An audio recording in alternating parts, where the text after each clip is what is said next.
அரசியலில் தன்னை அடையாளம் காட்டிக் கொள்வதற்காக ஏதாவது ஒன்று சொல்லணும். எங்களை பாராட்டியா பேசுவார். வேறு எதிர்கட்சி தலைவர் இல்லை எஸ்ஐஆர் இது மாதிரி விடுபடக்கூடாதுன்றதுக்காக திமுக வழக்கு போட்டிருக்கிறாங்க அப்படின்னு பாராட்டி பேசுவாரா? நாங்கள் எதை சொன்னாலும் சரி, நாங்கள் தொடர்ந்து நல்லதை சொன்னாலும் சரி, தன்னுடைய எதிர்கருத்தை தான் அவர் வைப்பார்.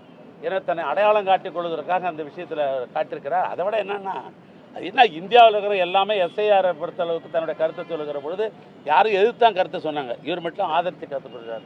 அதுக்கு என்ன ஆதரித்து கருத்து சொல்கிறது என்ன காரணம்? ஒன்றிய அரசாங்கம், பாரதிய ஜனதா என்பது ஒன்றிய அரசாங்கம். அந்த அரசாங்கம் தான் சொல்லுது தேர்தல் கமிஷனுக்கு. ஆனால் அவரோட கூட்டணி அமைச்சிருக்கிற காரணத்தினால் அவங்களுக்கு ஒத்து ஊதுறாரு. வர்றவங்க என்ன சொல்கிறாங்க? திராவிட கொள்கையை முழுக்க இன்றைக்கே திமுக மட்டும்தான் கடைபிடிக்கிறது, திமுக தான் அதை பாதுகாக்கிறது, அதனால் இந்த கட்சிக்கு வரோம். எடப்பாடி அவர் என்ன பண்ணுறாருன்னா சங்கி கொள்கையை தாங்கி பிடிக்கிறார், அதனால் அங்கேருந்து வரோம் அப்படி தான் சொல்கிறாங்களே ஒழிய. அதில் எங்கே பி டீம் என்ன, சி டீம் என்ன, ஏ டீம் என்ன? இதில்